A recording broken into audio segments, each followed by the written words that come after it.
Bible in a year, making it easier to understand.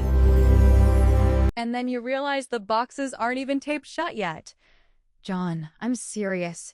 Every time we move house, I feel like I'm losing my mind. The bubble wrap, the Sharpies that always go missing, the... Steph, breathe. We aren't moving today. Well, we are, but only through the text. But I get it. Moving is the ultimate stress test for a marriage, right? It's the ultimate stress test for humanity, which is why day 61 is actually hitting me so hard. We've been at the base of Mount Sinai for, basically a year? We've seen the fire, we've got the tabernacle built, we've got the rules. It's been stable. And now, God says, pack your bags. We're going into the deep wilderness. It's moving day for 2 million people. Can you imagine the logistics? No U-Hauls, no Google Maps, just a cloud and some very loud instruments. Welcome back to Bible in a Year, making it easier to understand. I'm Stephanie. And I'm John. Today we are finally leaving Sinai. We're covering Numbers 10 through 13. And honestly, if you've ever felt like you were perfectly prepared for a big life change, but the second you started, everything began to unravel, you are going to feel very seen today. But it starts off so organized. John, Numbers 10 feels like a military parade. It's all silver trumpets and specific marching orders. It feels like God is setting them up for a perfect exit. Oh, the tech in chapter 10 is fascinating. God tells Moses to make 2 trumpets out of hammered silver. Now, in the Hebrew, this word is katsotzra. It's different from the shofar or the ram's horn we usually hear about. These were sleek, silver, professional instruments. And they weren't just for music. They were the original push notifications. Push notifications? Like on a phone? Exactly. Think about it. You've got millions of people spread out over miles of desert. You can't just yell, "Hey everyone, Judah tribe is moving out." No, you need a system. If they blow both trumpets, that's a global announcement. Everyone gathers at the tabernacle, or as we call it, God's mobile headquarters. If they blow just one, that's an executive huddle. Only the leaders show up. Wait, I love that. So if you hear a short, staccato blast, that's like an Amber Alert or a Slack notification telling your specific department to move. Spot on. Short blasts meant move out. Long blasts meant assemble. It was a way to cut through the noise of millions of people. It's God saying, before we move, I need you to learn to listen for the specific signal. Because in the wilderness, if you miss the notification, you get left behind. And only the priests, the sons of Aaron, were allowed to blow them.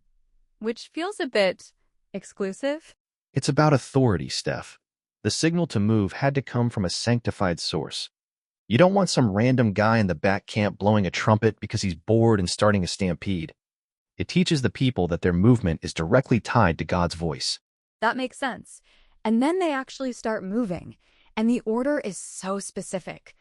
Judah goes first, then the Gershonites and Merarites with the heavy tabernacle frames, then the Kohathites with the actual holy objects. That part is brilliant logistics. See, the guys with the heavy frames moved ahead so that by the time the guys carrying the furniture, the ark, the lampstand, arrived at the new spot, the office was already built. It's like having the internet and the desks set up before the computers arrive. Okay, the office move analogy is helping. But then we get this weird human moment. Moses talks to his brother-in-law, Hobab. And Moses is basically like, hey, come with us. You know the desert. You can be our eyes. I love Hobab. It's such a modern mirror moment. Moses has the pillar of cloud. He literally has God's GPS, and yet he still asks for human help. He knows Hobab knows where the hidden waterholes are and where the sandstorms hit hardest. Wait, so even if we have God's guidance, it's okay to ask for a local guide? It's okay to look at the data and use common sense? Absolutely. Faith isn't an excuse to be a know-it-all. Moses is showing us that divine direction and human wisdom aren't enemies. They're partners. God provides the destination, but sometimes he provides people to help us navigate the terrain. It's like you pray for a job, but you still let a career coach look at your resume. That's Moses and Hobab. That's actually really encouraging. It makes the holy stuff feel much more human. But John, as soon as they leave the mountain, as soon as they hit the 3-day mark into the journey, everything changes. The music stops being a parade and starts being a funeral march. Yeah, 3 days. That's all it took. They spent a year preparing, but 3 days of actually walking in the heat, and the grumbling starts. It's like that moment on a family road trip where everyone is excited for the first hour, and then someone says, "I'm hungry," and he's touching me, and suddenly you're ready to turn the car around. It's the tragic transition. They have the trumpets, they have the ark, they have the order, but they don't have the heart for the journey yet. And that's where the honeymoon phase of the Exodus officially dies. We're about to see what happens when organized blessing meets persistent murmuring. We're going to take a quick break to let that sink in. When we come back, we're going to talk about the mixed multitude, Moses' total leadership burnout, and why the Israelites suddenly started missing the menu of slavery in Egypt. Stay with us. This gets, well, it gets messy. And we are back. If you're just joining us for day 61, John and I were just talking about how the Israelites finally, after a whole year, left the base of Mount Sinai. It was supposed to be this glorious, synchronized march to the Promised Land, but things went south fast.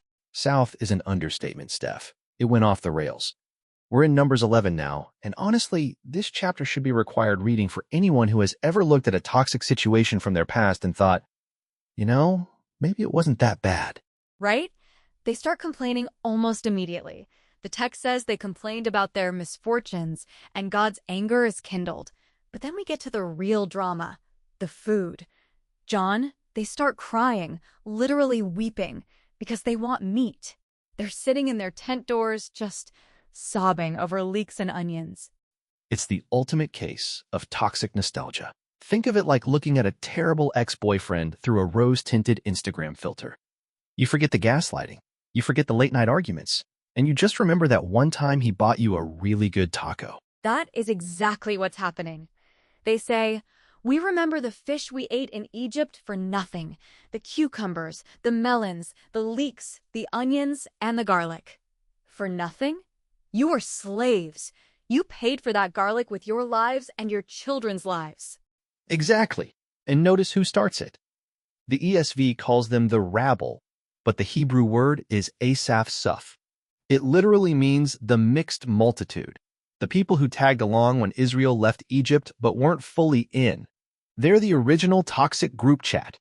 They start the strong craving, the tava, and it spreads like a virus through the whole camp. It's a craving that isn't about hunger. They have manna. God is literally raining down bread from heaven every single morning. But they call the manna boring. They say, "Our strength is dried up, and there is nothing at all but this manna to look at." They're bored with a miracle, Steph. That's the danger of the mundane. When the supernatural becomes a daily routine, we start looking for the onions of Egypt. It's like having a job that pays all your bills and gives you purpose, but you start scrolling LinkedIn for your old internship because you missed the free coffee in the break room. And this is where Moses just breaks. John, his prayer in verses 11 through 15 is one of the rawest moments in the whole Bible. He basically looks at God and says, "Did I conceive all these people? Did I give birth to them? Why are you making me carry them like a nurse carries a crying baby?" It's a total leadership burnout. Moses is experiencing compassion fatigue. He's so over it that he actually asks God to kill him. He says, "If this is how you're going to treat me, kill me now, so I don't have to see my own misery." That is so heavy. I think a lot of our listeners, moms, managers, caregivers have been there. That moment where the burden is just too much to carry alone. But John, look at how God responds. He doesn't rebuke Moses for being dramatic or unfaithful.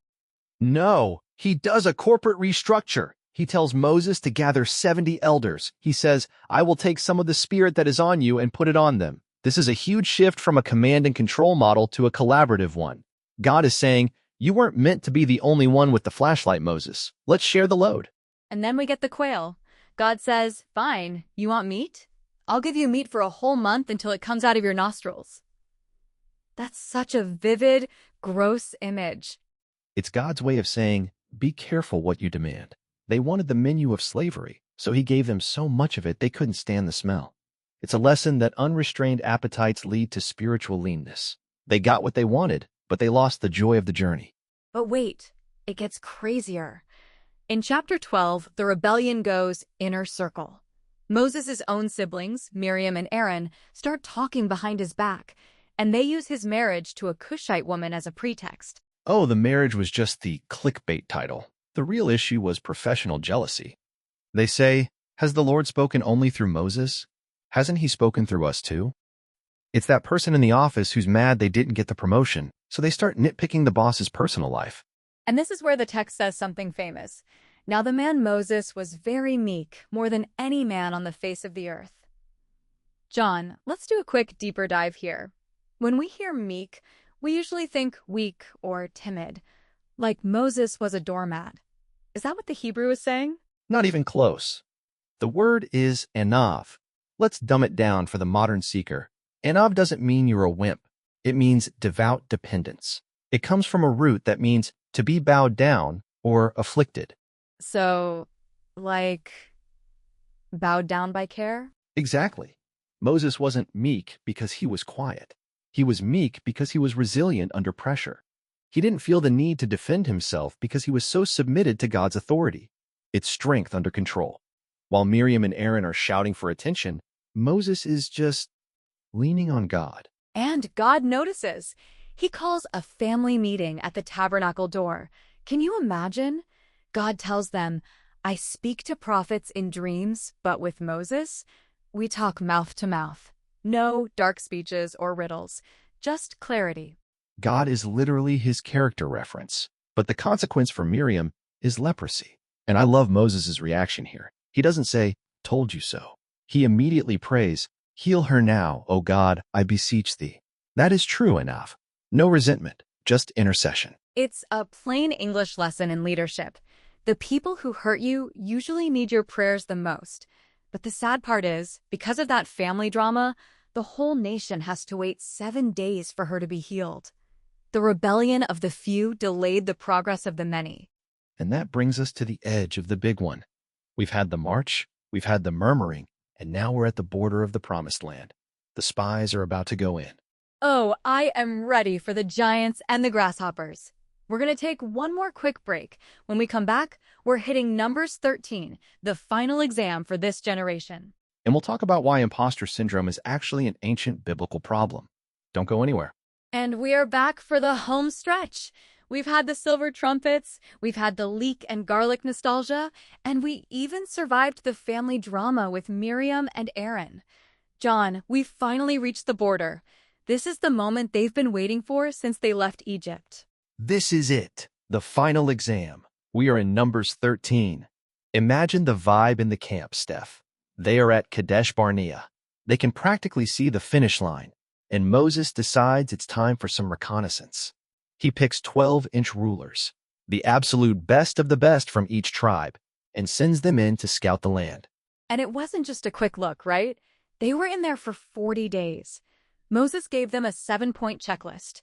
Check the route, the people, the soil, the cities, the fortifications, the forests, even the fruit. He wanted a full market analysis before the merger. And for 40 days, these 12 guys are essentially tourists in the land God promised their ancestors. And when they come back, oh man, the visual they bring back is legendary. The grapes. I love this detail. They go to the Valley of Eshcol, and they cut down a single cluster of grapes that is so massive, it takes 2 men to carry it on a pole between them. Can you imagine the grocery bill for those? That is God's way of saying, see, I wasn't kidding about the abundance. They bring back pomegranates and figs too. They tell the congregation, it really is a land flowing with milk and honey. Here's the proof. But then, that one word. The word that changed the destiny of an entire generation for 40 years. Verse 28. Nevertheless. That nevertheless is a killer, Steph. It's the sound of a yes, but that cancels out the miracle. They saw the grapes, but then they saw the giants, the Anakites, the Nephilim. They saw cities with walls that seemed to reach the heavens, and suddenly the grapes didn't matter anymore. This is where we get the verse that has haunted me all week. Numbers 13:33. The 10 spies say, and there we saw the Nephilim, and we seemed to ourselves like grasshoppers, and so we seemed to them. Okay, We have to talk about the grasshopper mentality. This is the ultimate modern mirror for imposter syndrome. But I did some Texas tall tale math on this, Steph. Think about the scale they're describing. If a grasshopper is about an inch tall and an average Israelite man is maybe 5 feet tall, for that man to look like a grasshopper to a giant, that giant would have to be nearly 300 feet tall. 300 feet? John, that's like a 30-story building. Exactly. Fear doesn't just lie, it exaggerates. It takes a problem and inflates it until it's mathematically impossible. They weren't fighting 300-foot-tall buildings. They were fighting people. But when you have a grasshopper sense of self, every obstacle looks like a skyscraper. But here's the kicker for me, John. Look at the phrasing. We seem to ourselves like grasshoppers, and so we seem to them. They never actually interviewed the Canaanites. They didn't ask the giants, "Hey, what do you think of us?" They projected their own insecurity onto their enemies. That is so deep. We do this all the time. We walk into a job interview or a new social setting, and we decide, in our own heads, that everyone thinks we're unqualified or small. We believe the world sees us as insects because we saw ourselves that way first. It's a self-fulfilling prophecy. We magnetize failure because we've already surrendered in our minds. And it's contagious. The text says the whole congregation started weeping. They wanted to go back to Egypt again. They even talked about stoning Moses, all because 10 guys couldn't see past their own limited mindset. But thank God for the minority report. Caleb stands up and tries to hush the people. He says, "Let us go up at once and occupy it, for we are well able to overcome it." And Joshua is right there with him. What was the difference, John? They all saw the same data. They all saw the same fortified cities and the same tall people. Why did Caleb and Joshua see grapes while the others only saw giants? Because Caleb and Joshua weren't comparing the giants to themselves. They were comparing the giants to God. If you compare a giant to a grasshopper, the grasshopper loses. But if you compare a giant to the creator of the universe, the giant is the one that looks like an insect. That is so powerful. It's all about the faith lens versus the fear lens. Caleb even says, their protection is removed from them and the Lord is with us. Do not fear them. He's saying the giants are actually bread for them. They're an opportunity for growth, not a reason for retreat. But the people wouldn't listen. And that's the tragedy of day 61. God essentially says, okay, since you've declared you're going to die in the wilderness, you're going to die in the wilderness. An entire generation lost their future because they were too afraid to claim it. It's a sober reminder that perception is the precursor to possession. If you can't see yourself walking in the promise, you'll never actually set foot in it. Man, what a heavy but necessary journey today. We went from the silver trumpets and divine push notifications to the literal border of a new life, only to see it slip away because of a grasshopper self-image. It really makes you wonder, what giants are we treating as bigger than God in our own lives right now? That's your action step for today, guys. I want you to sit down and identify one nevertheless in your life. One area where God has said yes, but you're saying, but there are giants. Maybe it's a career move, a relationship reconciliation, or a creative dream. Stop looking at the giant and start looking at the grapes. Remind yourself that you aren't a grasshopper. You are a child of the living God. And if he is for you, who can be against you? We are so glad you joined us for day 61. Tomorrow, things get even more intense as we see the fallout of this decision. But for today, breathe. Listen for the trumpet and stay in the faith lens. We'll see you next time on Bible in a Year, making it easier to understand. Bye, everyone.